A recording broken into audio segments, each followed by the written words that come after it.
ठीक आहे. आजच्या या दिवशी आपलं वर्षाचा पहिला रविवार 2026 वर्षाचा पहिला रविवार आहे आणि विधी आहे, सर्व काही गोष्टी आहेत. आपण त्यामध्ये सहभागी होत आहोत आणि खरोखर आनंदित क्षण आहे की मागील वर्षाचे 52 रविवार परमेश्वर देवाने आपल्याला चालवलं आणि पुन्हा एक नवीन वर्षाचे 52 रविवार आपल्या समोर ठेवलेले आहे. आणि या 52 रविवारची सुरुवात आजच्या या रविवारपासून झालेली आहे.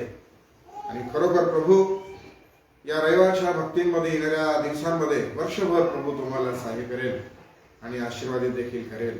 आणि म्हणून आज देखील देवाच्या वचनामधून काही अर्थबोध मनचिंतन आपण करणार आहोत आणि परमेश्वर देव नक्कीच तुम्हाला आणि मला देखील आशीर्वादित करेल.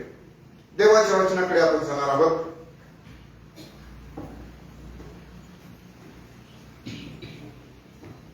आजचा जो विषय आहे ते आहे परमेश्वराचे वचन ऐका. शास्त्र भाग आहे यहेजकेल 37 वचन 1 ते 14. यहेजकेल 37 वचन 1 ते 14.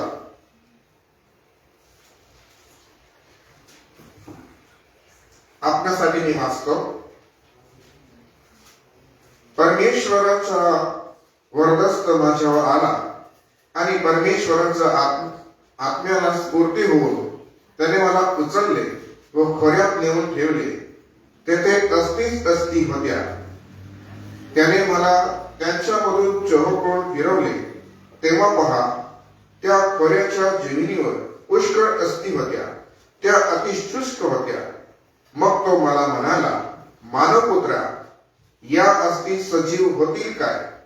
मी म्हणालो, प्रभू परमेश्वरा, हे तुलाच ठाऊक.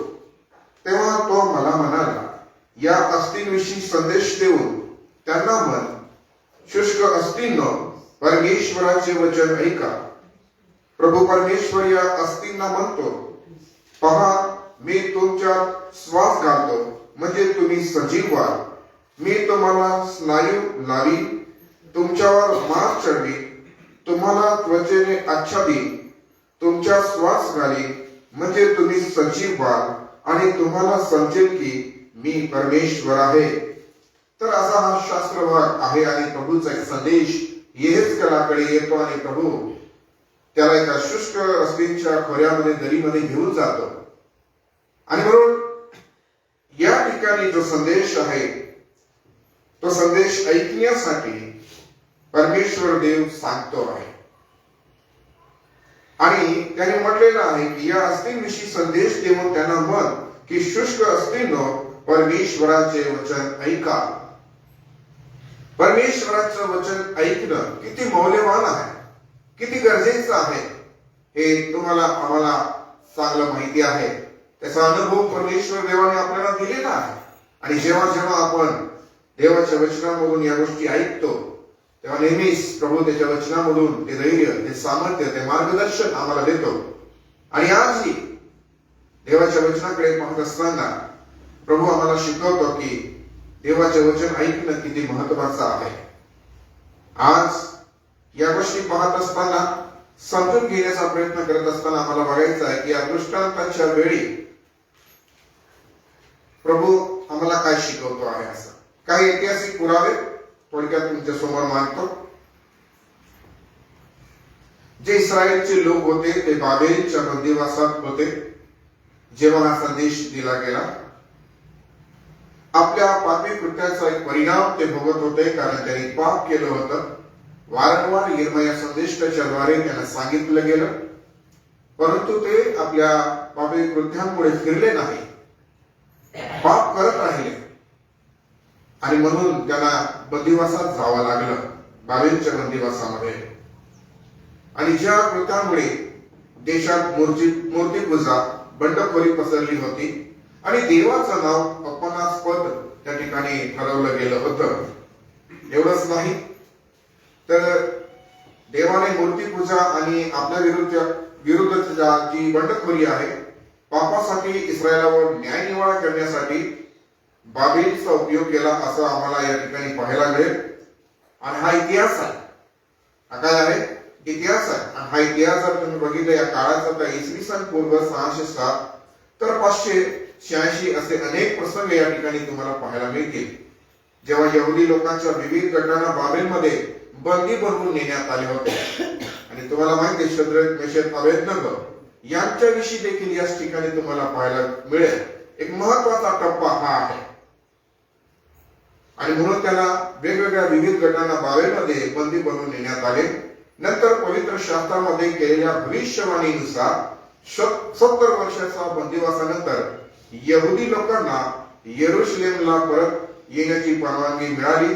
ती भविष्यवाणी इसवी सन पूर्व 536 मध्ये पूर्ण झाली आणि पर्शियाचा राजा सायरस किंवा पारसचा राजा कोरेश याने यहुदी लोकांना इस्रायलमध्ये परत येऊन शहर व मंदिराची पुनर्बांधणी सुरू करण्याची परवानगी दिली. आणि हे एजराच्या पुस्तकामध्ये तुम्हाला पाहायला मिळेल. आता शुष्क अस्थी जे आहे त्याविषयी थोडक्यात बघा.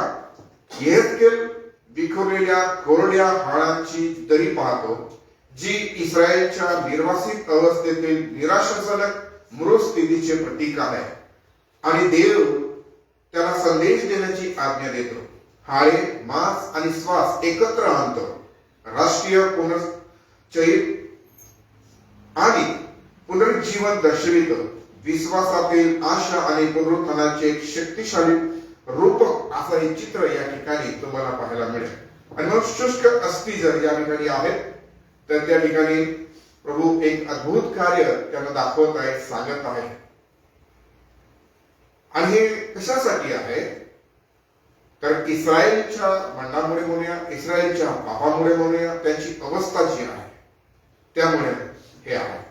आणि म्हणून ही गोष्ट लक्षात ठेवा की येहेजकेल 37 मधील जो दृष्टांत आहे तो दरी जी आहे ते येहेजकेलला मानवी हाडाने भरलेला दरी घेऊन जेव्हा जातो तर संपूर्ण इस्रायल जे घराणं आहे त्याचं प्रतिनिधित्व करते. आणि ज्यांना वाटले की त्यांची आशा हरवली आहे आणि ते कापले गेले आहेत किंवा आता दुरावले गेले आहेत आणि आमचं पुन्हा रिस्टोरेशन होणार नाही आहे, आम्हाला बांधलं जाणार नाही, आम्ही पुन्हा एकत्र होणार नाही आहे, आमचा नाशच होणार आहे आणि यापुढे आम्हाला कोणतीही आशा दिसत नाही आहे असं त्यांना वाटत होतं. परंतु परमेश्वर नेहमी त्याच्या लोकांसाठी योजना करतो. जरी मनुष्य चुकला, भटकला तरी त्याला पुन्हा रिस्टोर करण्यासाठी, त्याचं नूतनीकरण करण्यासाठी, त्याचं जीवन बदलण्यासाठी कार्य करतो आणि योजना आखतो. आणि म्हणून आम्ही या गोष्टी लक्षात ठेवायच्या, कारण ही शुष्क अस्थितीची एक दरी आहे ज्याला कोणत्याही प्रकारची आशा नाही. तुम्ही विचार करा की अशी दरी ज्या ठिकाणी तुम्ही जाऊन उभे राहिले आणि सगळीकडे हाडे झाडे पडलेले आहे, जीवन नाही आहे. आणि असं स्थिती असलेल्या दरीविषयी आम्ही या ठिकाणी पाहतो आहे, ज्या ठिकाणी हाडे आहे. परंतु हे उदाहरण तो इस्रायला संदर्भामध्ये देतो आहे. हा दृष्टांत तो इस्रायला संदर्भामध्ये देतोय की याला मी रिस्टोर करेन. जरी हे विखुरले गेलेले आहे, जरी हे पांगलेले आहे, जरी हे एकत्र नाही आहे, जरी याच्यामध्ये पाप आहे, तरी परमेश्वर त्यांना ती पुनरावृत्ती करण्याची संधी देतो. आणि आपल्या जीवनामध्ये अनेक वेळेला अशा गोष्टी घडतात. अशी वेळ येते, असा समय येतो की परमेश्वर रिस्टोरेशन करण्याचा प्रयत्न करतो. पण ते केव्हा? जेव्हा तो म्हणतो की परमेश्वराचे वचन ऐका. रिस्टोरेशनचं जे कार्य आहे ते परमेश्वराच्या वाणीत आहे. या हाडांना पुन्हा पुनर्जीवित करायचं आहे तर तुम्हाला ऐकावं लागेल. इस्रायलला पुन्हा प्रभूच्या मार्गावर यायचं आहे, प्रभूची भक्ती करायचं आहे, प्रभूचे वचन पाळायचे आहे, त्याच्या मार्गावर चालायचं आहे, तर परमेश्वराचं वचन ऐका. हा संदेश आहे आणि हा संदेश ऐकणं गरजेचं आहे. आणि म्हणून आम्ही पाहतो की देव येहेजकेलला शुष्क अस्थींना संदेश देण्यासाठी सांगतो. जेव्हा परमेश्वर संदेश देण्यासाठी सांगतो तर संदेश तो कोणालाही देण्यासाठी प्रेरित करतो. आता या ठिकाणी प्रेरित केलेला आहे येहेजकेलला आणि संदेश देण्यासाठी सांगतोय ज्या ठिकाणी फक्त हड्ड्या आहेत, सुकलेल्या आहेत, शुष्क हड्ड्या आहेत. आणि परमेश्वराचा संदेश जो आहे तो किती अद्भुत आहे या ठिकाणी आम्हाला कळतं. त्याच्यात किती सामर्थ्य आहे, तो किती सजीव आहे, तो किती क्रियाशील आहे हे या ठिकाणी आम्हाला बघायला मिळतं. आणि म्हणून त्यांना परमेश्वराचे ऐकून जगण्याची आज्ञा तो करतो आहे असं आम्हाला ठिकाणी पाहायला मिळत आहे.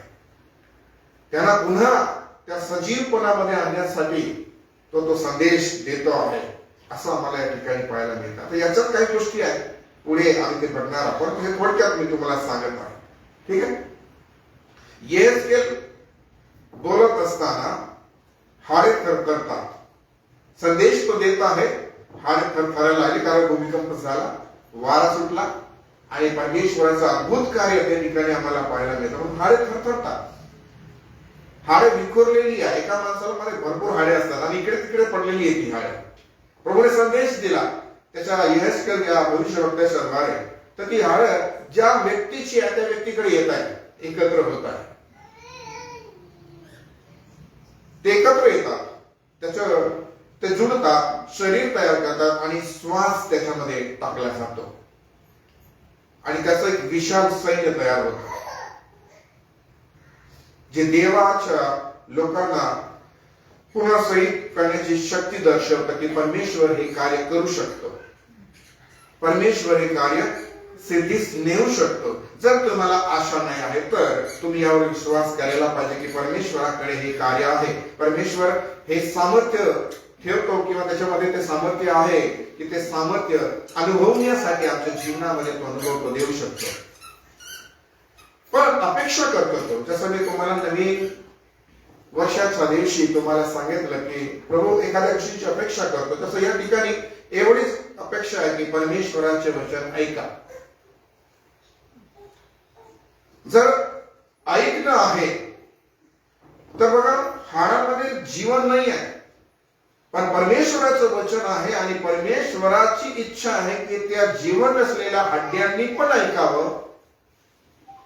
विचार करा तुम्ही, जीवन नसलेल्या हड्ड्या कसं काय ऐकतील लोक? शुष्क हड्ड्या आहे. आम्ही तर जिवंत मनुष्य आहोत. परंतु या ठिकाणी आम्हाला पाहायला मिळत आहे की जीवन नसलेल्या हड्ड्यांना सांगायला, प्रभूचा संदेश सांगायला लागतोय. प्रभूची इच्छा आहे की ते बोलावं आणि येहेजकेल संदेशला बोलतो आहे आणि हड्ड्यांनी ते ऐकलं आहे. एक चित्र आम्हाला या ठिकाणी बघायला मिळत आहे. तर ऐकणं किती महत्वाचं आहे. जरी ते शुष्क आहे पण ऐकू शकतात कारण प्रभूची इच्छा आहे की त्यांनी ते ऐकावं. कारण प्रभूचा जो शब्द किती मौल्यवान आहे, त्याच्यात किती बळ सामर्थ्य आहे, त्याच्यात जीवन आहे आणि ते ऐकणं हे आमच्यासाठी फार महत्वाचं आहे. आम्हाला रिस्टोर करणार आहे, आम्हाला बदलणार आहे. आमचं जीवन जेव्हा एखाद्या गोष्टीच्या द्वारे हरवलेल्या स्थितीमध्ये असतं, आशाहीन स्थितीमध्ये असतं आणि आम्हाला भरोसा राहत नाही, आम्हाला विश्वास राहत नाही, तेव्हा या गोष्टी आम्ही लक्षात आणायला पाहिजे की परमेश्वर हे करू शकतो, हे परमेश्वर सिद्धीस नेऊ शकतो. त्या ठिकाणी येणाऱ्या जाणाऱ्या अनेक मनुष्यांना जर त्या गोष्टीविषयी विचारलं असतं, इव्हन याला पण विचारलं की पुन्हा जिवंत होतील का, तर म्हणे प्रभू तुलाच ठाऊक. साधारण मनुष्याला हे अशक्य आहे सांगणं, परंतु येहेजकेलला विश्वास आहे की प्रभू हे करू शकतो आणि त्याचा प्रतिसाद या ठिकाणी कसा आहे हेही आम्हाला दिसतं. परंतु या जगामध्ये मनुष्य ते करू शकत नाही. मनुष्याला ते अशक्य आहे, परंतु प्रभूच्या हाती सर्व काही सामर्थ्य आहे. जीवन आहे, मरण त्याच्या हात, म्हणजे तो हे सर्व मनुष्याला देऊ शकतो. आणि म्हणून माणसाने या गोष्टी लक्षात ठेवायच्या आहे की माझ्या जीवनामध्ये प्रभूला कार्य करायचं आहे. इस्रायलच्या जीवनामध्ये, इस्रायल राष्ट्राच्या जीवनामध्ये प्रभूला कार्य करायचं आहे. तर तसं कार्य प्रभू करत असताना ऐकणं किती महत्वाचं आहे हे प्रभू याकडे लक्ष देण्यासाठी आम्हाला सांगतो आहे. आणि म्हणून ज्याचा जो अर्थ आहे आणि त्याचं थोडक्यात महत्व आहे ते देखील थोडक्यात मी तुमच्यासमोर मांडतो की इस्रायलसाठी जी आशा आहे की या दृष्टांतात इस्रायलला खात्री दिली आहे की देव त्यांना बंदिवासातून बाहेर काढेल. बाबेलच्या बंदिवासात ते आहेत, त्यात तो स्थिती दाखवत आहे की कसं बंदिवानामध्ये तुम्ही आहात, शुष्क हड्ड्यांच्या. ती परिस्थिती आम्हाला प्रभूकडे जाऊ देत नाही, आमची उन्नती होऊ देत नाही, आम्हाला प्रभूपासून दूर ठेवते आणि मग ते नातेसंबंध असू शकतात, ते व्यवसाय असू शकतात, ते आरोग्य असू शकतात, आणि कोणतीही गोष्ट जी आपल्या जीवनामध्ये आळभिंतीसारखी उभी आहे, विश्वासपणाचा पुरावा आहे. कोणाचा नाश व्हावा अशी त्याची इच्छा नाही, तर सर्वांना जीवन प्राप्त व्हावा अशी त्याची इच्छा आहे. आणि म्हणून कोणतीही आशा नसताना देव मृत व निराशाजनक परिस्थितीत जीवन आणू शकतो, असं या ठिकाणी आपल्याला पाहायला मिळतं, शिकायला मिळतं. देव इच्छित आहे. परंतु तो जीवन जेव्हा देत आहे, तेव्हा जेव्हा तो शब्द उच्चारतो आहे, तर तुम्ही त्या शब्दावर विश्वास करा, त्याच्या वाणीवर विश्वास करा. कारण त्याचा शब्द जो आहे तो क्रियाशील आहे, तो जीवन देणारा आहे. आणि झाडे झुडपे सर्व परमेश्वराने तयार केलेलं आहे, त्याच्या त्या शब्दाने, त्याच्या त्या वाणीने. आणि म्हणून एक हरवलेल्या व्यक्तीला एक मध्ये खूप काही गोष्टी घडलेल्या आहेत. जर तुम्ही ते ऐकत नाही आहे, ऐकणं म्हणजे तुम्हाला सांगू का, ऐकण्याची जी परिभाषा आहे, आम्ही कसं आहे, आता आम्ही बसलो आहोत, कारण ऐकून विसरून लोक जाऊ शकतात. ऐकून ग्रहण करणं आहे, लागू करणं आहे, समजणं आहे. या सर्व गोष्टींमध्ये आम्ही आपल्या स्वतःच्या जीवनाला तपासून बघायचं आहे की आम्ही करत आहे का, जे आम्ही हरवून दिलेलं आहे. या समयामध्ये, यहेजकेलच्या समयामध्ये, या ठिकाणी या शुष्क रस्त्यांच्या खोऱ्यांमध्ये यहेजकेलच्या द्वारे अद्भुत कार्य देव करतो आहे, परमेश्वर करतो आहे. आणि म्हणून देव जो आहे तो मृत आणि निराशाजनक परिस्थितीत जीवन आणू शकतो, असं आम्ही या ठिकाणी पाहतो. आणि हा जो दृष्टांत आहे ते जीवन आणि मृत्यूवर देवाचा अंतिम अधिकार दर्शवणारा आहे. याचा अधिकारी जो आहे हा केवळ परमेश्वर आहे, केवळ परमेश्वर आहे. त्यानेच आम्हाला निर्माण केलेला आहे, तोच आम्हाला जीवन देतो. आणि म्हणून त्याचा दास म्हणतो, अहो मानवानं परत जा, तर मनुष्य निघून जातो ना. मनुष्य माती आहे आणि तो पुन्हा मातीत मिसळतो. असं मनुष्याचं जीवन आहे. चंचल ध्वनीसारखा आहे, हा लवकर लयास जाणारा आहे. परंतु परमेश्वर आमच्यावर प्रेम करतो आणि या प्रीतीस्तव तो आम्हाला ती वेळ देतो, तो समय देतो की आम्ही त्याला ओळखून घ्यावं, आम्ही त्याला जाणून घ्यावं. आणि आमच्या पापाच्या परिस्थितीमुळे आमच्या जीवनाचा नाश करून घ्यायचा नाही, तर आम्हाला ते जीवन प्राप्त व्हावं, म्हणून तो आमच्या जीवनामध्ये वेळ आणि समय देत असतो. आणि म्हणून त्याचा जो अधिकार आहे, यावर संशय आम्ही कधीही करायचा नाही. संशय करायचा नाही. संशय हा तो पेरेल, तो निधन करणारा आहे, तो पेरेल. संशय हा त्याचा एक निधनाचा एक भाग आहे. आपण निधन म्हणतो ना, निधन पवित्र शास्त्रामध्ये शब्द आहे, परंतु निधनाचे अनेक प्रकार आहे ना. गहू मध्ये अनेक प्रकारचं निधन असतं, एकच नसतं ना, वेगवेगळं खोड असतं ना, आणि ते सगळं काढावं लागतं. त्याच्यामधलं एक खोड आहे संशय. ते देवाविषयी असो, कोणाविषयी असो, ते जर आमच्या जीवनामध्ये आहे, तर ते आम्हाला देवापर्यंत पोहोचू देणार नाही. आमच्या प्रार्थना पण वर राहून जातील, आमचं विश्वासी जीवन पण काय कामाचं नाही आहे. आम्ही विश्वासी म्हणून राहू, ख्रिस्ती म्हणून राहू शकतो, परंतु त्याचा अंतिम अधिकार जो आहे, याचा अनुभव आम्हाला घेता येणार नाही. एवढंच नाही तर हाडांना जिवंत करणारा जो श्वास या ठिकाणी फुंकला गेलेला आहे, दिला गेलेला आहे, याविषयी आम्हाला पाहायला मिळतं की पवित्र आत्म्याचं ते प्रतीक आहे. माणसाला जेव्हा तो श्वास दिला आम्ही पाहतो, तर तो आम्हाला आत्मा आणि जीवन असं झालेला आहे. प्रभूने जो श्वास दिला, त्याच्या अगोदर मनुष्य कसा होता, मातीचा पुतळा होता, परंतु त्यांनी तो जीवनाचा श्वास फुंकला आणि मनुष्य जीवधारी प्राणी झाला. आणि म्हणून ही गोष्ट जी आहे ती लक्षात ठेवायची आहे की हे त्याच्याकडूनच मनुष्याला मिळतं. शुष्क हड्डी आहे, परंतु आता त्यांना ही गोष्ट पण मिळत आहे. आणि पुढे जेव्हा तुम्ही वाचता तेव्हा त्या आजूबाजूच्या त्या जीवन आहे त्या वायूमध्ये म्हणूया की ती गोष्ट जेव्हा त्यांनी सांगितली, उच्चारली, तर त्यांच्यामध्ये त्यांनी त्या गोष्टीने शिरकाव केला, त्या श्वासाने शिरकाव केला. ते स्वतःहून ते करू शकत नाही. जो अधिकारी आहे ते बोलतो आणि ते घडतं. आणि म्हणून हा अधिकार त्याचा आहे आणि त्यांनी तो आपल्याला दिलेला आहे. आज तुम्ही आणि मी जर श्वासोश्वास घेत आहोत ही त्याची कृपा आहे, ही त्याची दया आहे. तुमचं आरोग्य चांगलं आहे म्हणून नाही. मनुष्याला असं वाटतं की माझं आरोग्य चांगलं आहे म्हणून मी जगतोय. मनुष्याला असं वाटतं. आज स्थिती तीच आहे. आरोग्य चांगलं म्हणजे तुम्ही सुखी आणि निरोगी आहे. हा जगाचा दृष्टिकोन आहे. परंतु तिथून आज्ञा झाली तर तो श्वास गेला, श्वास थांबला का मनुष्याचं सर्व काही थांबून जातं. ऑक्सिजन आजूबाजूलाच आहे परंतु ते ऑक्सिजन आपोआप तुमच्यात शिरत नाही. जोपर्यंत तुमचं ते नाही का श्वासोश्वास करण्याची क्रिया चालू आहे तोवर. आणि प्रभूने आम्हाला सांभाळला या स्थितीमध्ये जगण्यासाठी ही कृपा तो आम्हाला पुरवत आहे. आणि म्हणून लक्षात ठेवायचं आहे की जिवंत करणारा श्वास पवित्र आत्म्याचं प्रतीक आहे, हाडांना जिवंत करणारा. ठीक आहे, पुढे बघा. देवाचे बोललेले वचन आज्ञाधारकतेसह परिवर्तन आणि जीवनांतर. या ठिकाणी जर तुम्ही बघितलं तर देवाचं जे बोललेला शब्द आहे, उच्चारलेला शब्द आहे, तिथे आज्ञाधारकपणा जर आपण धारण केला तर परिवर्तन आणि जीवन ते घेऊन येत असतं. त्याच्यासाठी काय येतं? परमेश्वराच्या मुखातून जो शब्द बाहेर पडतो त्याच्यासाठी कोणत्या गोष्टी येतात? तर ये परिवर्तन येतं. शुष्क हड्ड्यांमधून पूर्ण गोळी तयार होते. परिवर्तन आमच्याही जीवनामध्ये प्रभू जेव्हा वचन देतो तर आमच्या जीवनाचं परिवर्तन होत राहिला पाहिजे.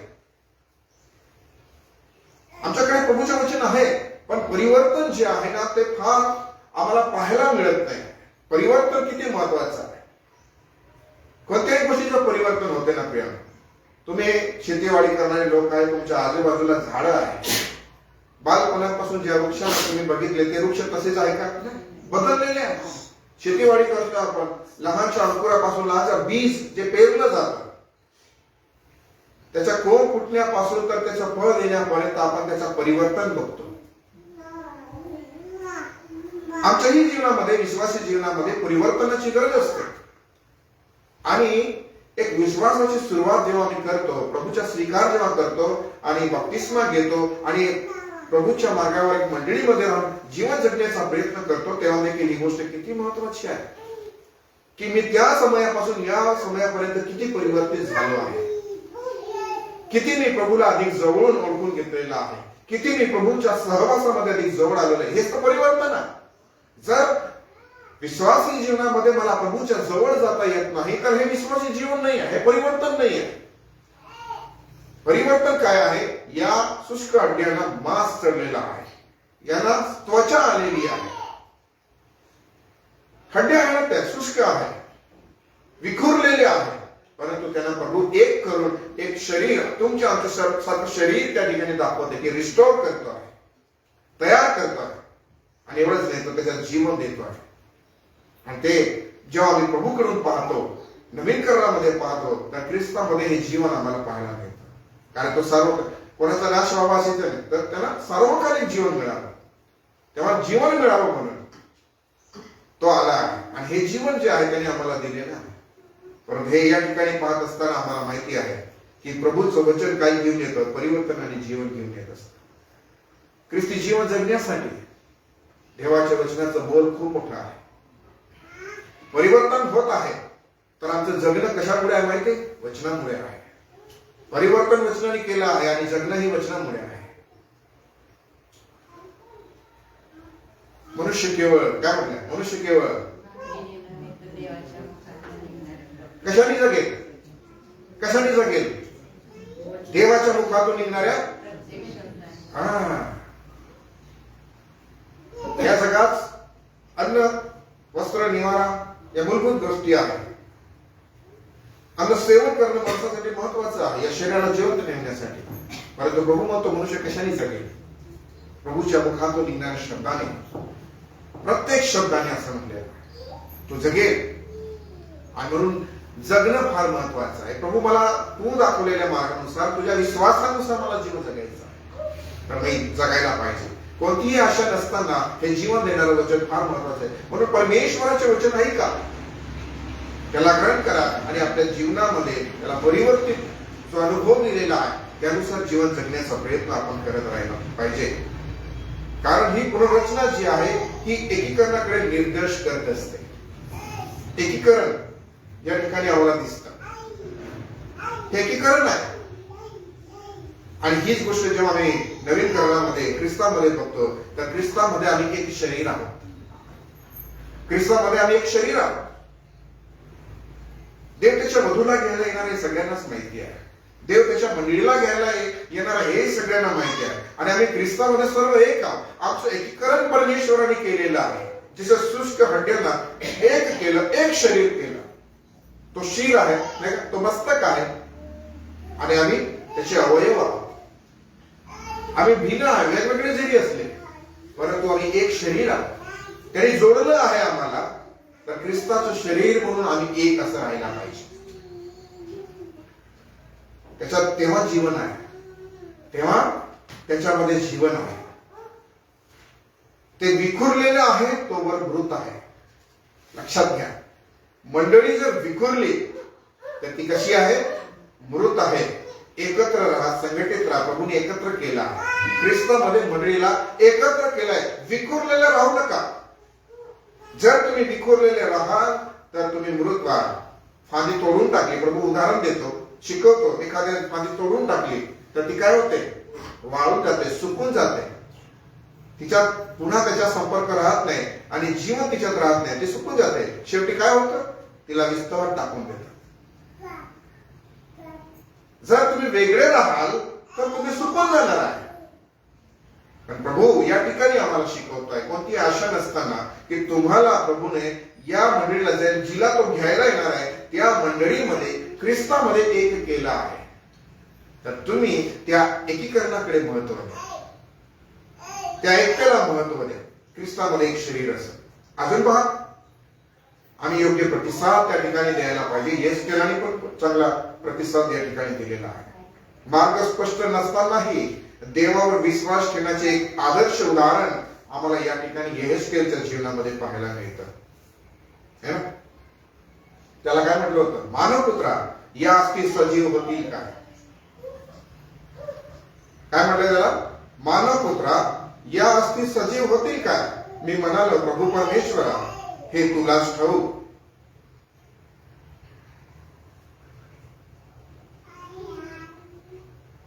आमचा प्रतिसाद कसा असला पाहिजे?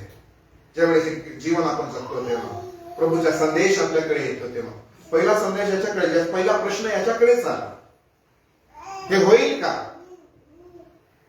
विचार केला या गोष्टीविषयी तर अनेक वेळेला असा प्रश्न आमच्याकडे येतो, आपल्या मनात पण येतो. प्रभू आम्हाला माहिती नाही, असे प्रश्न खूप क्रिएट करतो आमच्या मनात. काही वेळेला आम्हाला अशक्य वाटतं काही गोष्टी, कधी कधी नाही का. आमच्या परिवारांमध्ये काही एडिक्टेड लोक आहेत आणि त्यांना विचारतो आम्ही, तर ते म्हणतात की हे अशक्य आहे, याच्यामुळे आम्हाला अनेक गोष्टींचा सामना करावा लागतो. परंतु हे होईल का असं जर प्रभू तुम्हाला सांगतो आहे तर आम्ही तो प्रतिसाद द्यायला पाहिजे.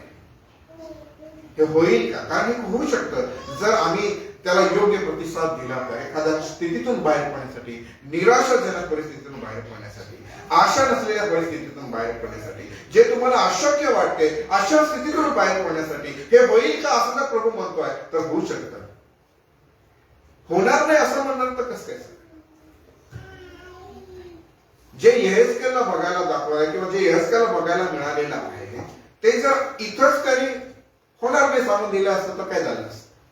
जे प्रभूला करायचं होतं कदाचित ते घडलं नसतं.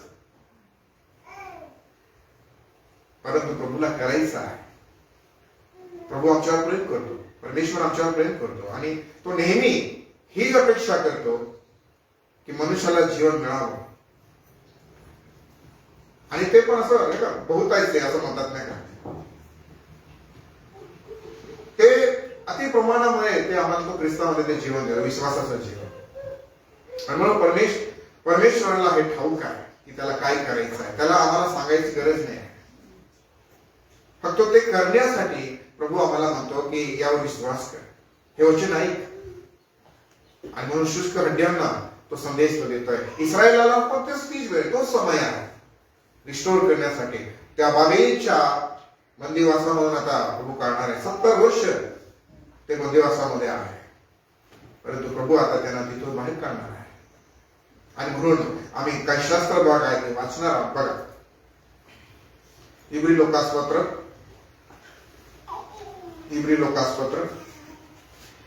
अध्याय 4 वचन 1 ते 12.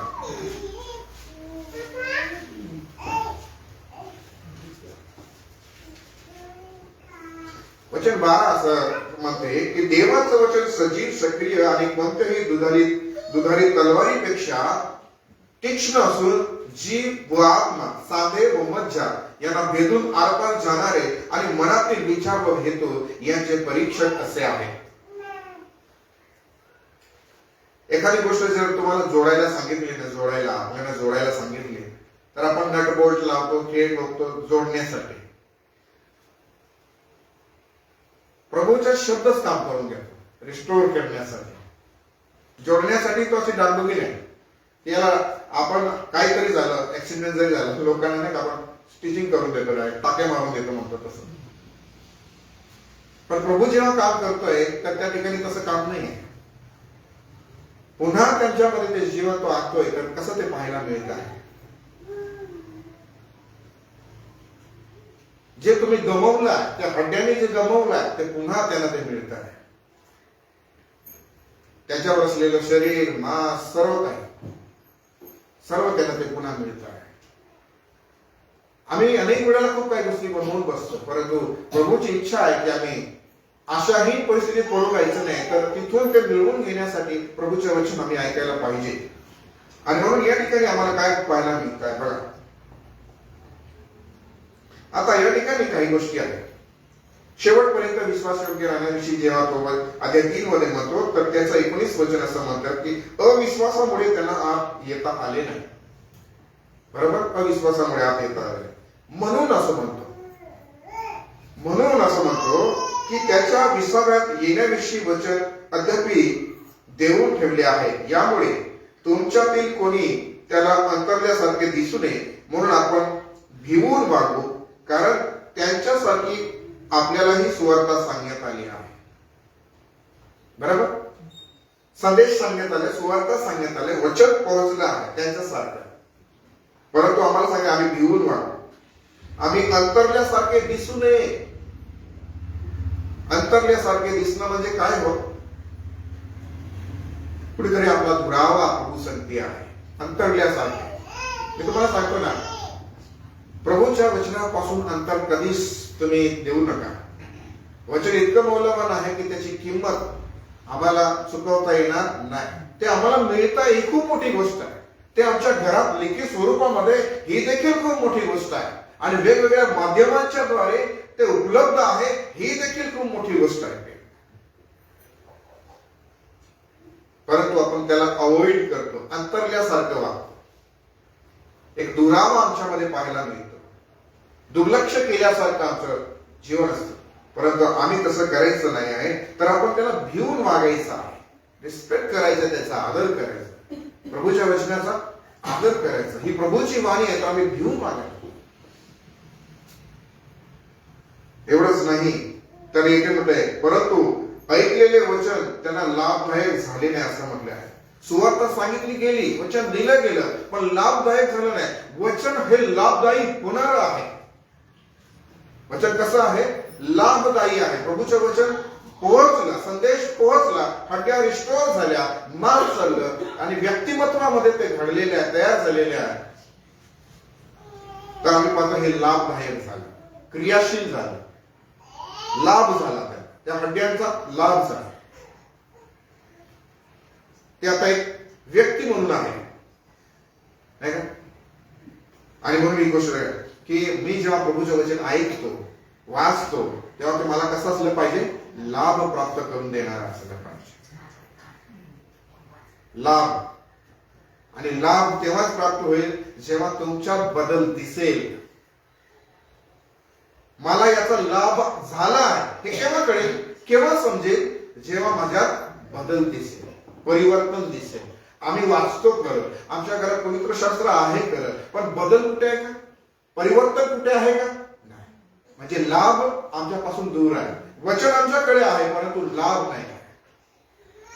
वचन ऐकणं आणि लाभ होणं वेगवेगळ्या गोष्टी आहेत. अनेक लोक ऐकतील परंतु सर्वांनाच लाभ होईल का? नाही. जे विश्वास करतील त्यांना लाभ होईल. जे त्याला स्वीकार करतील त्यांना लाभ होईल. ऐकणारे खूप राहतील, हजारोच्या संख्येने ऐकतील लोक, करोडोच्या संख्येने अगणित पद्धतीने लोक ऐकतील, असंख्य लोक ऐकतील, परंतु विश्वास करणाऱ्यांना लाभ होणार. त्या सुवार्तेचा स्वीकार करणाऱ्यांना लाभ होणार. ज्यांनी सुवार्ता स्वीकारली त्यांचं तारण झालं ना. लाभ तो आहे, तारण. सुवार्तेवर विश्वास केला, तारण, हा लाभ आहे. तसं आपल्या जीवनाचं परिवर्तन हा लाभ आहे. आत्मिक उन्नती हा लाभ आहे. प्रभूच्या सहवासात जाणे हा लाभ आहे. या लाभांपासून दूर राहू नका, हा लाभ प्राप्त. आता वेगळं चित्र झालंय. माहिती काय झालंय? लोकांना लाभ नको आहे, लोकांना लोभ आहे. लाभ नकोय, आत्मिक जीवनाची उन्नतीचा लाभ नकोय, लोभ आहे. प्रभू काहीतरी देशील तर मी तुझ्याकडे येईल. लोभाने परमेश्वराकडे यायचं नाही. आम्ही जे मागत नाही ना ते आपण गोष्टी पण देतो, परंतु तरीही व्यक्ती लोभाने त्याच्याकडे येतो. असे जे घटना जेव्हा घडली तेव्हा प्रभू म्हणतो, तुम्ही चिन्ह आणि चमत्कार बघून नाही आले, तुम्ही भाकरी खाऊन तृप्त झाला म्हणून माझा शोध करता.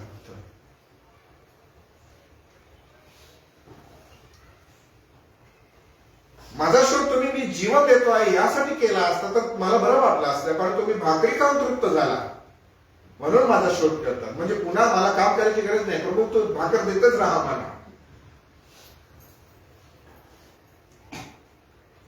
ते नाही करायचं प्रियांना. आम्हाला या ठिकाणी ही गोष्ट शिकवते आहे. ठीक आहे, लाभदायक झाले नाही, त्याला लाभदायक झाले नाही, आम्ही तो लाभ घ्यायचा. हे आम्हाला खूप चांगलं या ठिकाणी शिकायला मिळतं. एवढंच नाही, कारण ते लाभदायक का झाले नाही याचं कारण तो देत आहे. खूप छान आहे. या ठिकाणी बघा, ऐकणाऱ्यांमध्ये विश्वासाबरोबर संयोग झाला नाही.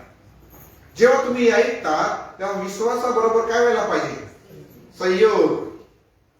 दोन व्यक्ती आहे, एक या ठिकाणी आपण धरून चालूया. ठीक आहे, एक सुवार्ता आहे, एक विश्वास आहे.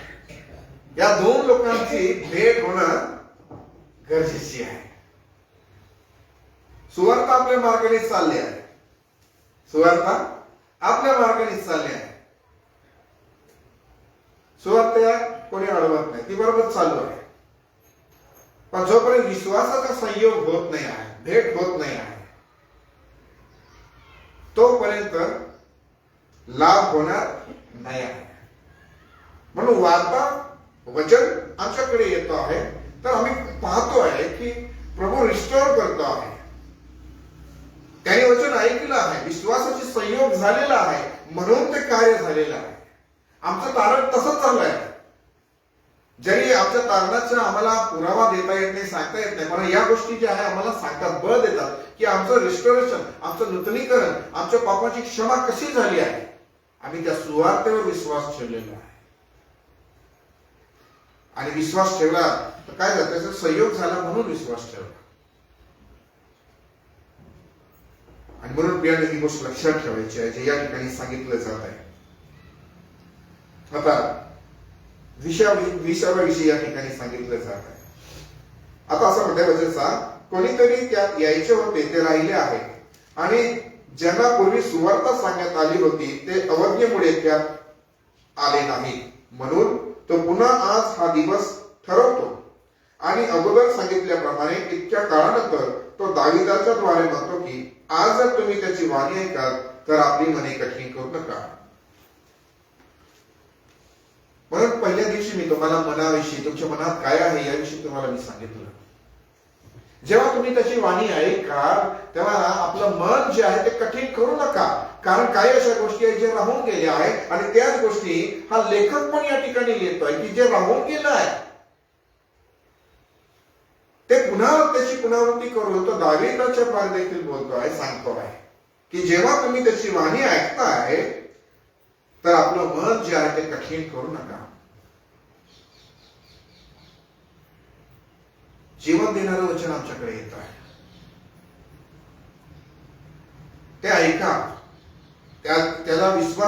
संयोग होऊ द्या, त्याला लाभदायक होऊ द्या. आडकाठी काय आहे? आपलंच मन आहे. अडखळण कोण आहे? कोणी दुसरी व्यक्ती नाही आहे. दुसऱ्या व्यक्तीला ब्लेम करू नका की याच्यामुळे मी पाप केलंय असं. सर्व पहिलं पाप सुरुवात आमच्या मनापासून आम्ही करतो. कोणीच कोणाला पापामध्ये पाडलेलं नाहीये. तुम्ही त्याला परवानगी दिली की मला पापामध्ये पाडायचं. तुम्ही तुमच्या अंतःकरणाचं द्वार त्याच्यासाठी मोकळं केलं आहे, प्रभूसाठी नाही, त्या सुवार्तेसाठी नाही. त्या विश्वास संगतीमध्ये तुम्हाला या सुवार्तेचा स्वीकार, या वचनाचा स्वीकार करायला पाहिजे. आणि त्या गोष्टी आहेत जे या ठिकाणी सांगितले जात आहे. वचन किती महत्वाचं आहे. आणि मग तो म्हणतो, कारण यहोशूआने त्यांना विसावा दिला असता तर त्यानंतर तो देव तो दुसऱ्या दिवसाविषयी बोलला नसता, म्हणून देवाच्या लोकांसाठी शब्बाताचा विसावा राहिला आहे असं तो म्हणतो आहे. आणि मग तो पुढे म्हणतोय, कारण जो कोणी त्याच्या विचारात आला आहे त्यानेही जसा देवाने आपल्या कृत्यांपासून विसावा घेतला तसा आपल्या कृत्यांपासून विसावा घेतला आहे. म्हणून त्या विसाव्यात येण्याचा आपण होईल तितका प्रयत्न करावा. काय करावा? आपण होईल तितका प्रयत्न करावा, यासाठी की त्यांच्या अवज्ञेच्या उदाहरणाप्रमाणे कोणी पतित होऊ नये. हे काय उदाहरण आहे? अवज्ञा केली तर उदाहरण, प्रत्येक गोष्ट असे आहे की उदाहरणादाखल आम्ही ते शिकून घ्यायला पाहिजे. पवित्र शास्त्रामध्ये अनेक लोकांविषयी, इस्रायल राष्ट्राविषयी लिहिलं गेलं तर ते उदाहरण आहे, त्याविषयी आम्ही शिकून घ्यायला पाहिजे. आणि मग त्यांनी म्हटलं आहे, देवाचे वचन सजीव है ना. देवाचे वचन काय आहे? सजीव. सजीव आहे ते. आता आमच्याकडे हे पवित्र शास्त्र आहे प्रिय, याला आम्ही देवाचे वचन म्हणतो. हे सजीव आहे. हे कसं आहे? सजीव आहे. एवढंच नाही, हे सक्रिय आहे, हे ऍक्टिव्ह आहे, हे लगेच कामाला लागतं. आणि मग कोणत्याही दुधारी तलवारीपेक्षा तीक्ष्ण असून जीव व आत्मा साधे उमद्यांना भेदून आरपार जाणारे आणि मनातील विचार व हेतू यांचे परीक्षक आहे. जर आमचं मन आम्हाला अडथळा निर्माण करत असेल तर याच्याने स्कॅन करत त्याला. तुम्हाला काही प्रॉब्लेम असेल तर आपण जातो ना स्कॅन करायला स्वतःला, है ना. काय करतो आपण? डॉक्टरांनी आम्हाला स्कॅन करायला सांगितलं तर काय म्हणतात त्याला? एक्सरे. एक्सरे पण नाही समजलं तरी अजून पुढे जाऊन काय करतात मग? सिटी, सिटी स्कॅन, बरोबर की नाही? पूर्ण एकदम बारीक बारीक शरीराचे सगळे धागे धोरे माणसाला कळून जातात की कुठे काय फॉल्ट आहे असं. आत्मिक जीवनामध्ये जर प्रभू तुम्हाला मला शिकवतो की हे विचार व हेतू, तुम्ही विचार करतात एखाद्या गोष्टीविषयी किंवा तुमच्या मनात त्या गोष्टीचा काय हेतू आहे, उद्देश कोणाला माहिती नसेल, पण हे त्याचं परीक्षक आहे. ते योग्य आहे का, ते चांगलं आहे का, हे तुम्हाला दाखवून देईल, हे तुम्हाला सांगेल. आणि म्हणून त्याची उपमा केली आहे दुधारी तलवारीपेक्षा तीक्ष्ण. दुधारी तलवार म्हणजे काय?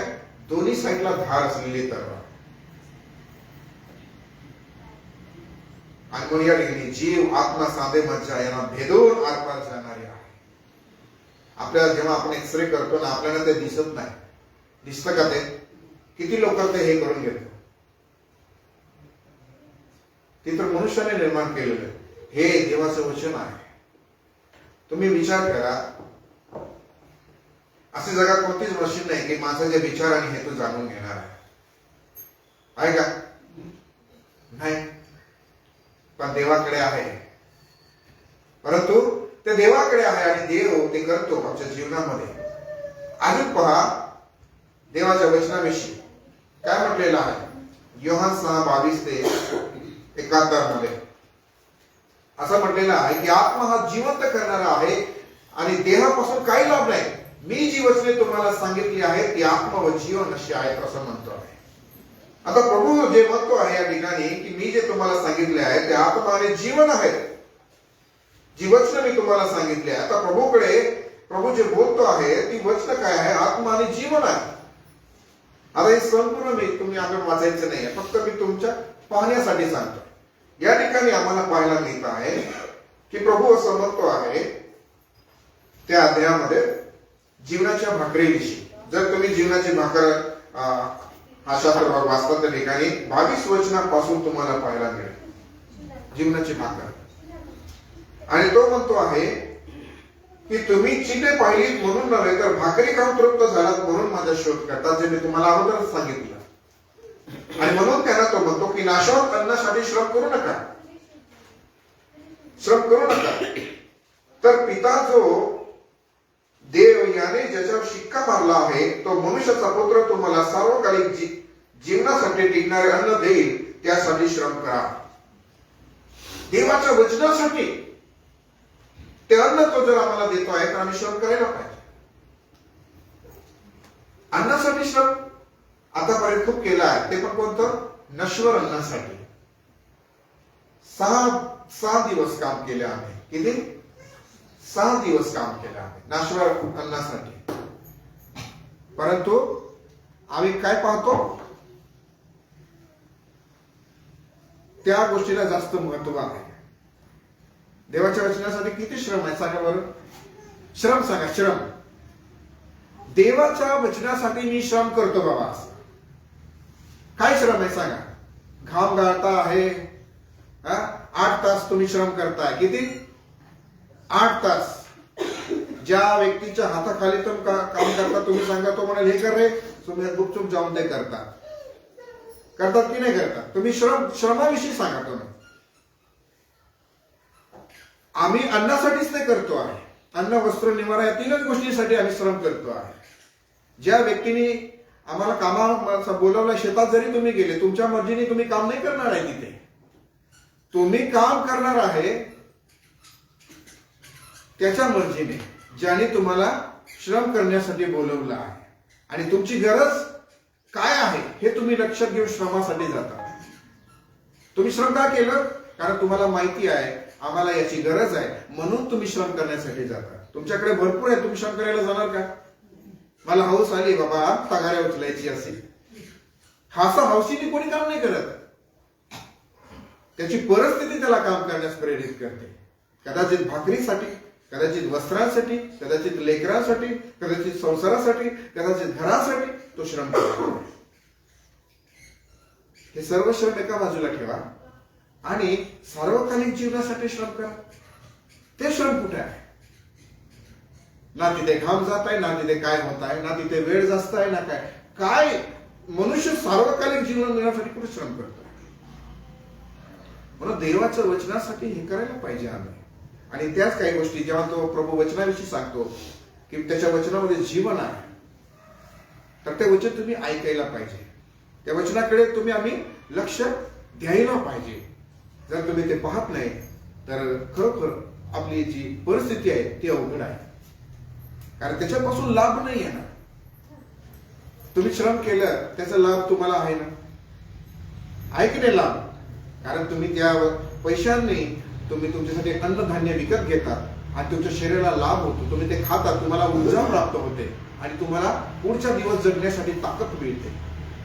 तसं आध्यात्मिक जीवनामध्ये वचनासाठी श्रम नाही आहे, ते कोणी सेवन करत नाही आहे, लाभ नाही आहे, तर पुढचं जीवन कसं काय तुम्ही जगणार आहे?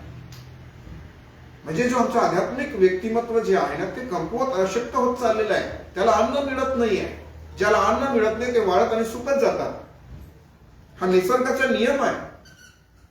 ज्या वनस्पतीला, ज्या झाडाला खत पाणी नाही आहे ते वाळून आणि सुकून जातात. पण प्रभू म्हणतो वाढलेलं जरी असेल त्याला मी रिस्टोर करेल, त्यांना पुनर्जीवित करेल. पण कसं करेल? त्यांनी वचन ऐकायला पाहिजे. इथे पण तसंच आहे. प्रभू म्हणतो मी जीवनाची भाकर आहे, पण लोकांनी तिला खायला पाहिजे. आणि म्हणून तो या ठिकाणी म्हणतोय. आता या ठिकाणी काय म्हणतं बघा. त्यांनी म्हटलं होतं की सार्वकालिक जीवनासाठी टिकणारे अन्न देईल, त्यासाठी तुम्ही श्रम करा. आणि यावरून ते त्याला म्हणाले, काय म्हणाले? देवाची कामे आमच्या हातून व्हावीत म्हणून आम्ही काय करावं?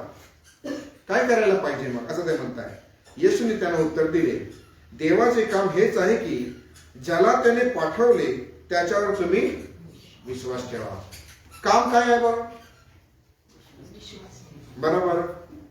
किती ओझं काम आहे. हा, मोठा गाठोडा ठेवून दिलाय देवाने, आता चालताच येणार नाही असं. हे काम आहे.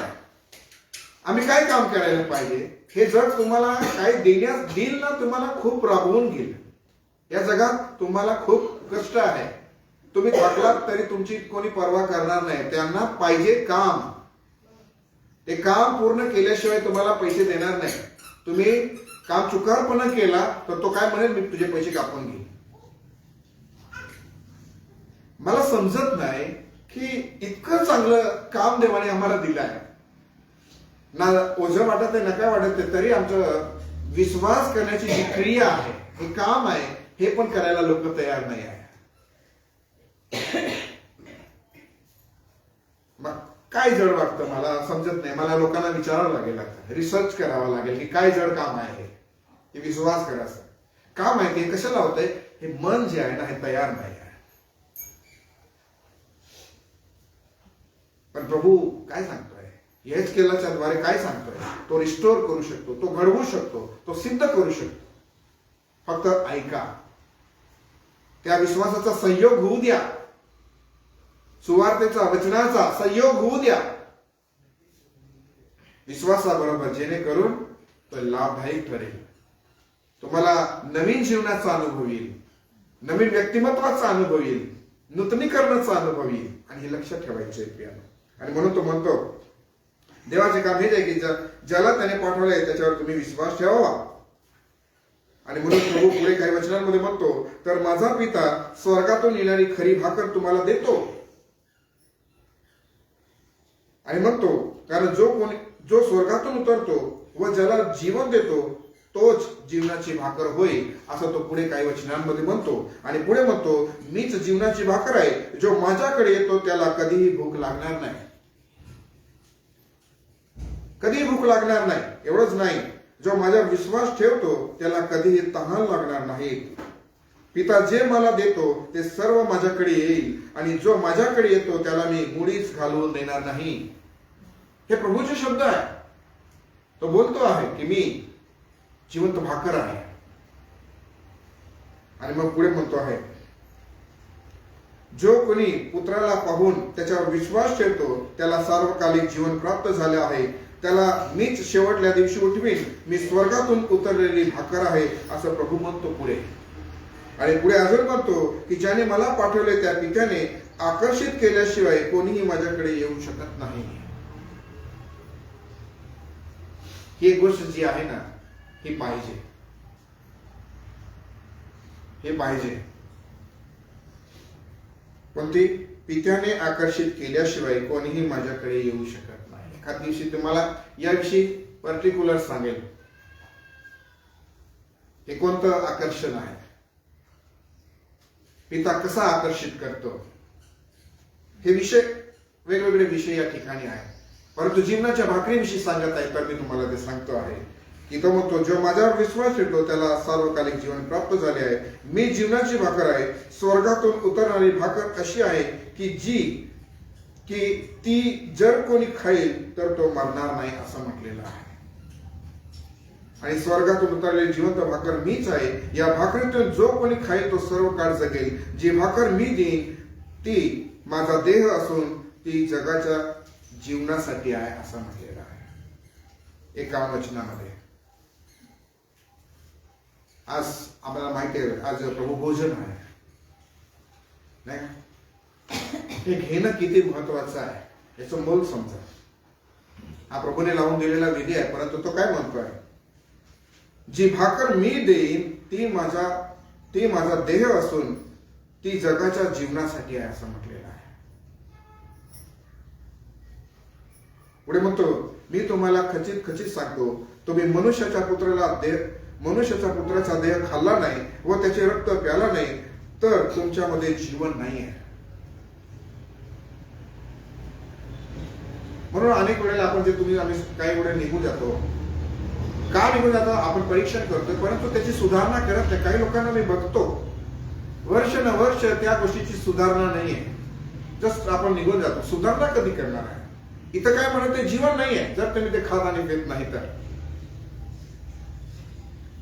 ही सहभागिता सर्वांनीच घ्यायला पाहिजे.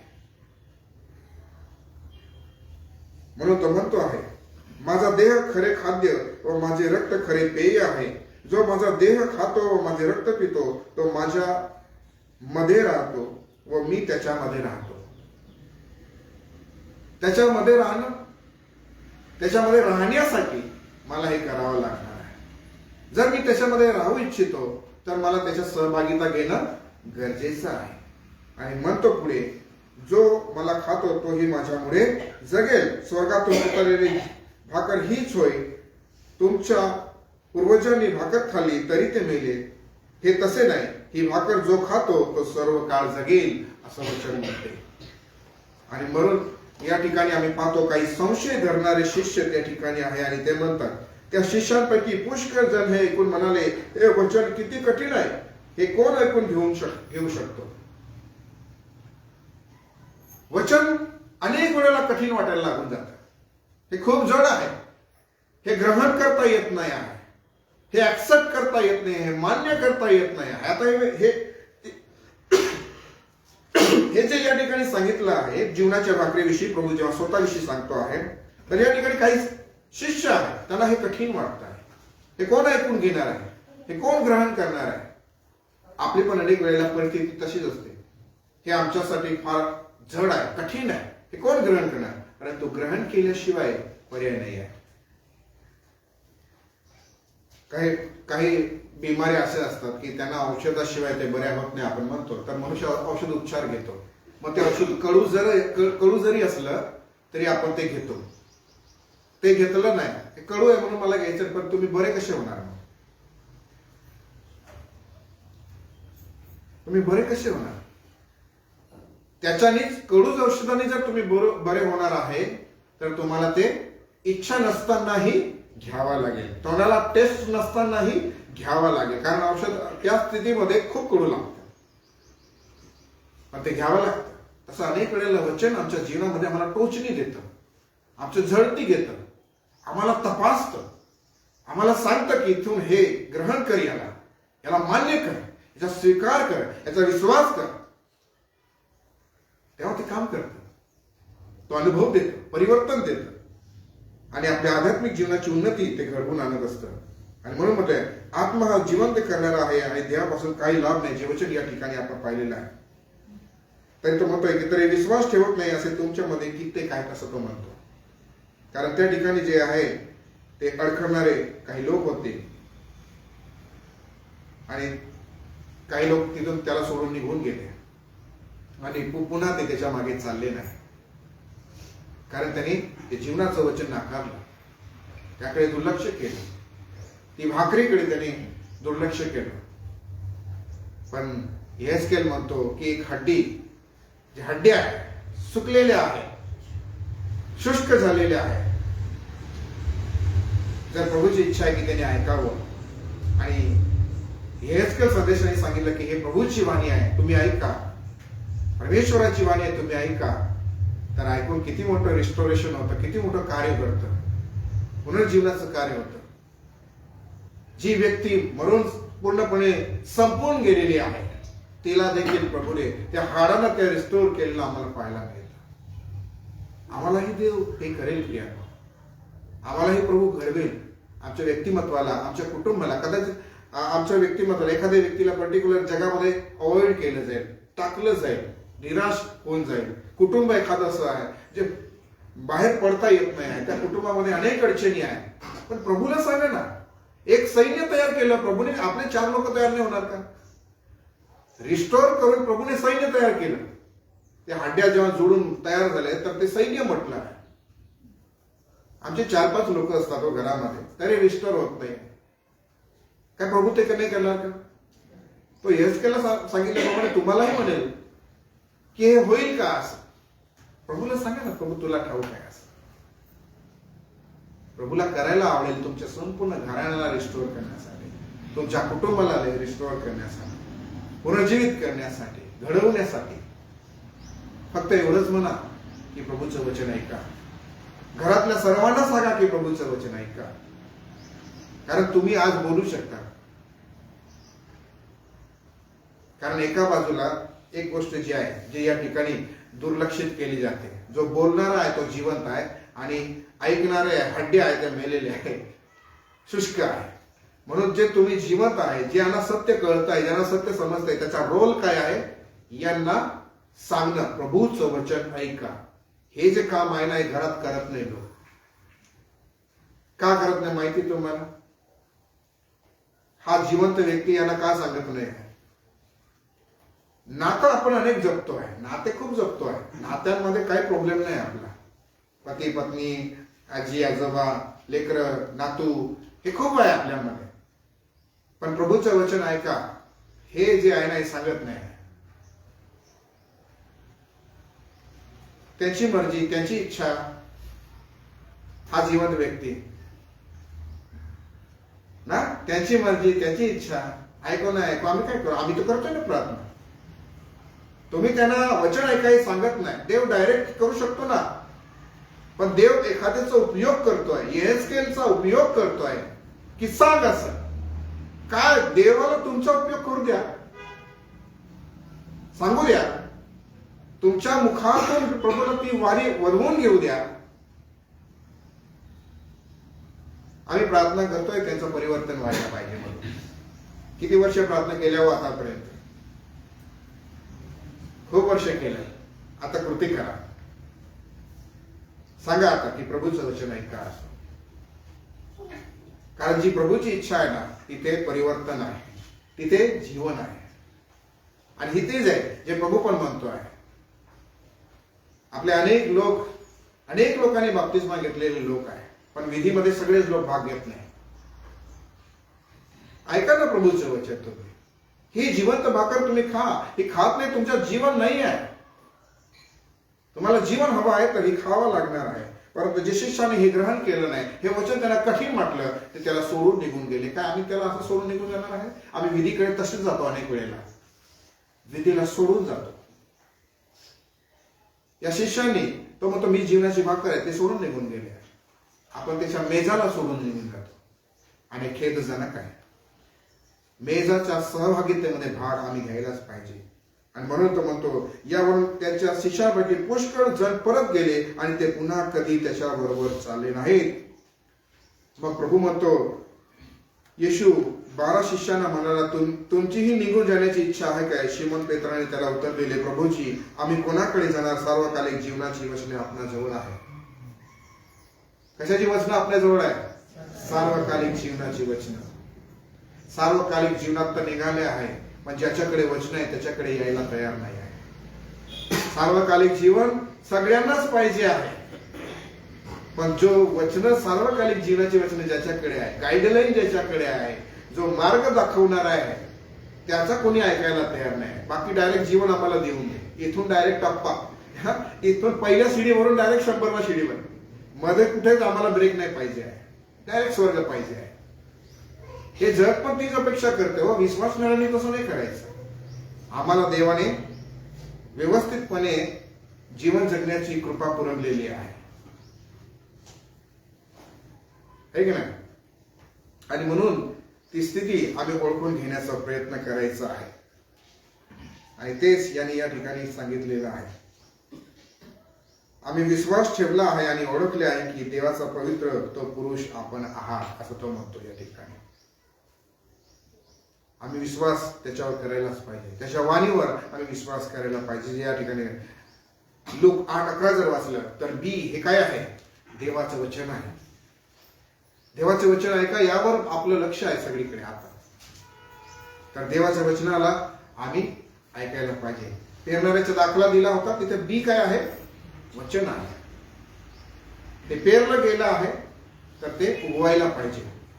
देवाचं वचन पेरलं गेलं आणि उगवलं नाही असं होणार नाही. ते उगवेल, परंतु 4 प्रकारच्या जमिनीमध्ये उगवतो. एका जमिनीवर तो उगवतच नाही, ज्याला वाट म्हटली आहे, कारण तिथे पक्षी येऊन खाऊन जातात. परंतु त्याच्यानंतर जे आपण म्हणूया दगडांमध्ये उगवतात, पण खाली जमीन नसल्यामुळे, दगड असल्यामुळे मूळ वाढत नाही, आणि म्हणून सूर्य उगवल्याने ते वाढून जातात.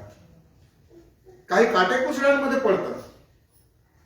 हे मन आहे बरं का, हे जे सपाट आहे ना, हे मन आहे. मन तुमच्या मनातून हिरावून नेणारा तुमच्या अवतीभोवती नसेल. चर्चच्या बाहेर निघाल्याबरोबर पालकांनी सांगितले सगळं चोरी करा. बाहेर बसले असतील चोरी करणारे. तुम्ही निघाल्याबरोबर चोरी, घरी पोचेपर्यंत एकदम खडखडाट खाली. ही जी सायकल आहे ना, ते पूर्ण करून राहिले, पण आम्हाला ते समजून नाही राहिलं की आमची चोरी कोण करून राहिलंय. काही ते खडकाळ जमिनीसारखं होऊन गेलेलं आहे. उगवतं, पण काही वेळ आल्यानंतर काही वेळेला विचार करतो की नाही, असं सांगितलं होतं पालकांनी, पण तरी मनुष्य विसरून जातो. ते आहे सूर्यप्रकाश नाही. ते का वाढलं की जगाच्या अशा वातावरणामध्ये आपण राहतो. सूर्याचा तेज आम्हाला दाखवतो की अशा वातावरणात आपण राहतो की आपली ग्रोथ न पाहता आपण त्याच्या शेकाट्यानी, त्या वातावरणाने, त्या परिस्थितीने आपली ग्रोथ थांबून जाते. काटेकुसळे आपले नातेसंबंध, तुमच्या काका बाबा काट्याकुसळासारखा तुम्हाला जर लपेटून बसला असेल, तुम्ही कधी नाही वाढणार. हे काटेकुसळे आमचे स्वतःची चिंता, विचार, जगाची चिंता काही असू शकतात, कोणतेही असू शकतात, परंतु आपली वाढ तशी होणार आहे का नाही.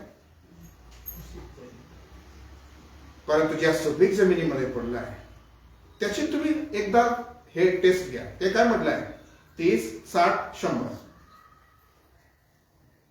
का झालं असं? सुपीक जमिनीमध्ये त्याच्यात ग्रोथ दाखवली आहे, टक्केवारी दाखवली आहे. 30, 60, 100 म्हणजे ते वाढतच जातं. आम्ही 100 पर्यंत नाही पोहोचत आहे. आमची गाडी रिवर्स यायला लागली आता. सुपीक जमिनीमध्ये आम्ही म्हणतो. सुरुवातीला जेव्हा विश्वासात आलो तेव्हा मी खूप प्रार्थना करायचो, मी खूप वचन ऐकायचो, खूप धावायचो, उपवास करायला आवडायचं, वेगवेगळ्या सभांमध्ये जायला आवडायचं. आता मला सगळं माहिती आहे. आता कोणती सभेची गरज नाही ना, प्रार्थनेची गरज आहे ना, कोणती गरज आहे. मग ते फळ राहिलं 100च्या खाली एकदम 0वर येऊन गेले. त्या जमिनीचा काय फायदा जिथे उत्पन्न नाही आहे? त्या जमिनीचा काय फायदा जिथे उत्पन्न नाही आहे? तुम्हाला अशी शेती करायला आवडेल जी पीक देत नाही? हा, आवडेल का? करा ना खर्च, करोडो रुपये खर्च टाका, पिकच देत नाही आहे. आपण तरी मला खुशी आहे. जी फांदी फळ देत नाही, प्रभू काय म्हणतो, तिला तो छाटून टाकतो.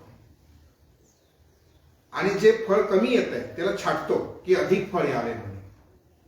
आमच्या जीवनात ना हे पाहिजे आहे. प्रभूचं वचन जेव्हा काम करतं ना, ते अधिक मध्ये आहे. कुठे आहे? अधिक मध्ये प्लस होत जात. आज 2 आहे, उद्या 4 होते, 4चे 8 होते, 8चे 16 होतील, असं वाढतच जातील. आणि ते प्रत्येक गोष्टीमध्ये हा अनुभव तुम्हाला आम्हाला येईल. आणि ही गोष्ट जेव्हा योहान सांगतो तर प्रारंभी शब्द होता आणि शब्द काय झाला? देवासह होता. आणि पुढे आम्ही वाचतो की शब्द देही झाला. तोच आमच्याकडे आहे. यहेजकेलाच्या काळामध्ये एक संदेशाचं द्वारे एक वचन दिलं, ते रिस्टोर होऊन गेले, ते हाड पुन्हा पुनर्जीवित झाले, त्याला ते जीवन मिळालं.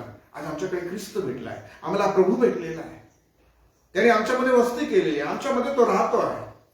तर आम्ही ही गोष्ट लक्षात ठेवायची आहे. कारण प्रभूचं वचन असं म्हणते, परमेश्वर म्हणतो, तुमच्याविषयी माझ्या मनात जे संकल्प आहेत ते मी जाणतो. ते संकल्प हिताचे आहेत, अनिष्टाचे नाहीत. ते तुम्हाला तुमच्या भावी सुस्थितीची आशा देणारे आहेत.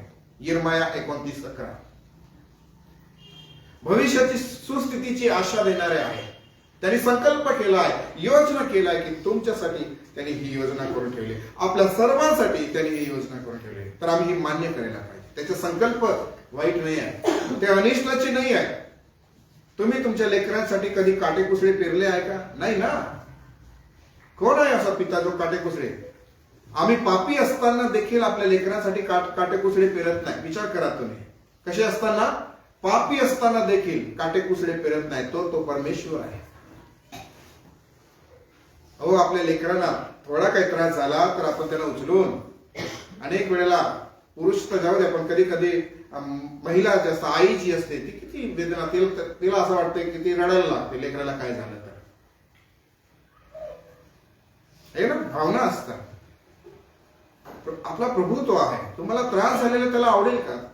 तर तो आम्हाला रिस्टोर करण्याचा प्रयत्न करतोय, आम्हाला पुन्हा ते नवीन जीवन देण्याचा प्रयत्न करतोय. तर त्याच्या वचनावर आम्ही विश्वास करायला पाहिजे, स्वीकार करायला पाहिजे. त्याला हे आवडतं. जर ते आमची स्थिती त्यानुसार झाली असेल, तर आमच्या पापांमुळे आम्ही देवापासून दुरावले असेल, तर प्रभूचे वचन आम्ही ऐकायला पाहिजे. यहेजकेलच्या समयामध्ये ही गोष्ट त्या ठिकाणी सांगितली जात आहे. आणि म्हणून आम्हाला या ठिकाणी पाहायला मिळत आहे की कित्येक लोक ज्याला विलंब म्हणून म्हणतात, तसा विलंब प्रभू आपल्या वचनाविषयी करत नाही. दुसरे पित्र 3:9 मध्ये तर तो तुमचे धीराने सहन करतो असं म्हटलेलं आहे. काय करतो आहे? सहन करतोय, धीराने सहन करतोय की आज न उद्या बदलून जाईल. आज तरी देवाचं वचन ऐकून घेणार आहे, आज तरी विश्वासाची याचा संयोग होणार आहे असं देवाला वाटतंय. याला याचा लाभ प्राप्त व्हावा म्हणून तो तुमच्याशी वचन शेअर करतो आहे. तुम्ही त्याला ओळखून घ्यावे, समजून घ्यावे म्हणून तुमच्या आमच्यासाठी तो हे वचन बोलतो आहे. कारण त्याची इच्छा काय आहे? कोणाचा नाश व्हावा अशी त्याची इच्छा नाही आहे.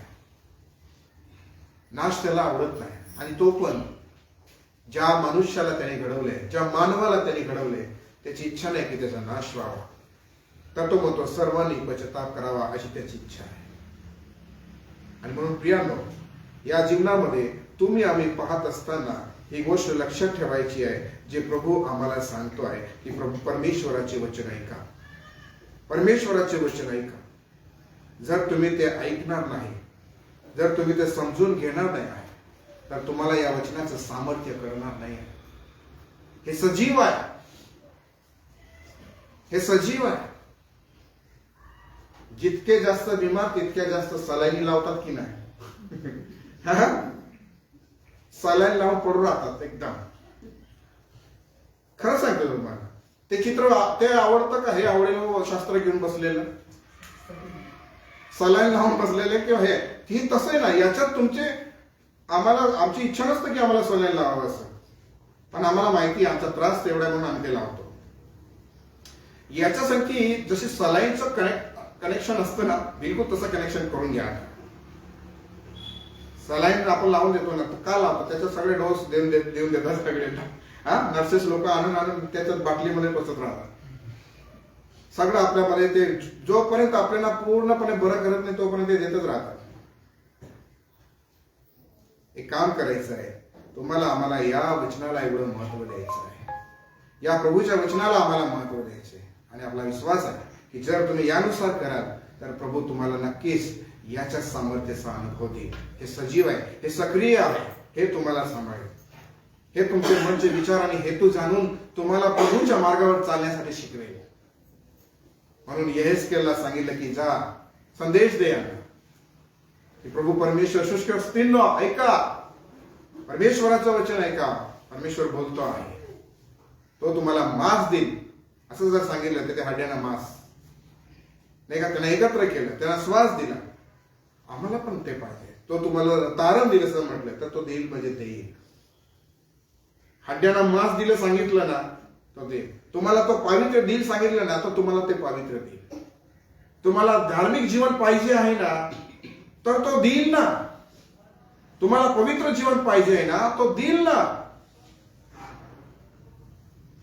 त्या पूर्ण शरीर पूर्ण व्यक्तिमत्व घडेपर्यंत प्रभूने सर्व दिलं त्यांना. तेव्हा एक मनुष्य निर्माण झाला आणि असे अनेक झाले, त्यांना सैन्य म्हटले. आमच्यामध्ये तो धार्मिक व्यक्तिमत्व घडेपर्यंत आम्ही या देवाच्या वचनाशी कनेक्टच राहायचं आहे आणि त्याच्या संगतीत बनून राहायचं आहे. कारण आम्ही जिवंत आहे याचा परिणाम काय आहे? आम्ही श्वास घेतो आहे. आम्ही जिवंत आहे याचा परिणाम काय आहे? आम्ही आत्मिक जीवनात जिवंत आहोत, कारण आम्ही हे खात आहोत, आम्ही हे मनन करत आहोत, आमच्या जीवनात लागू करत आहे, मग आम्ही जिवंत आहोत. याच्यापासून जे लोक दूर आहेत, मी तुम्हाला सांगतो गॅरंटीने सगळे मृत आहे. जर तुम्हाला याचं ज्ञान नाही आहे, जर तुम्ही याच्यानुसार जीवन जगत नाही आहे, आम्ही मेलेल्या स्थितीत आहोत. प्रभूची इच्छा आहे की तुम्ही या स्थितीत राहू नये. तर ऐकून घ्या, जर तुम्ही याचा स्वीकार केला तर तो तुम्हाला जीवन देईल, परिवर्तन देईल आणि तुमच्या जीवनाच्या शेवटापर्यंत प्रभूसाठी तो तुम्हाला राखेल. आणि असं राखील की तुम्ही स्वतः तसे राहू शकत नाही, तो राखील. आम्ही त्याला प्रतिसाद देत राहायचा आहे. आणि तो कसा राखील? निष्कलंक आणि डागविरहित. कसं राखील तो आम्हाला? निष्कलंक आणि डागविरहित. कारण जेव्हा प्रभू येईल तेव्हा तो त्याच्या मंडळीला घ्यायला येणार. हे रिस्टोरेशन पाहिजे, हे परिवर्तन पाहिजे.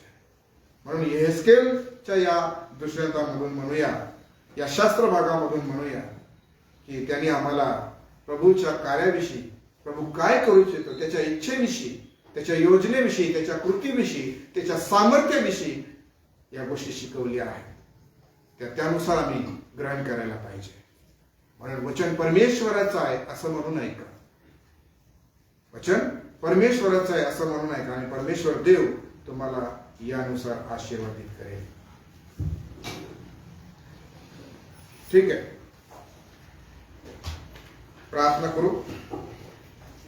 पवित्र प्रभू, तुझ्या नावाला धन्यवाद देतो, आभार मानतो. या भूतलावर जे जीवन तू आम्हाला दिलेलं आहे हे खरोखर मौल्यवान आहे. परंतु यातून किंवा याहून अधिक मौल्यवान, उत्तम आणि चांगली गोष्ट हीच आहे की परमेश्वर देवा आणि तुझ्या वचनाला महत्व द्यावं. जर आम्ही तुझं वचन ऐकत नाही, ते ऐकून आमच्या जीवनामध्ये लागू करत नाही किंवा विश्वासाबरोबर त्याचा संयोग होत नाही, तर आम्हाला कोणत्याही प्रकारचा लाभ नाही. परंतु येहेस्केल संदेष्टाला ज्या शुष्क खोऱ्यामध्ये तू घेऊन गेला, त्या दरीमध्ये तू घेऊन गेला, त्या ठिकाणी जिकडे तिकडे विखुरलेल्या हड्ड्या सड्ड्या आहेत, ते शुष्क आहे, त्यात जीवन नाही आहे. परंतु तुझी इच्छा होती की ते जीवन इस्रायल लोकांनी ओळखावं आणि हा दृष्टांत त्यांनी समजून घ्यावा आणि ज्या बंधनामध्ये ते आहे त्या बंधनातून त्यांना तो बाहेर काढणार आहे हा अनुभव त्यांनी घ्यावा.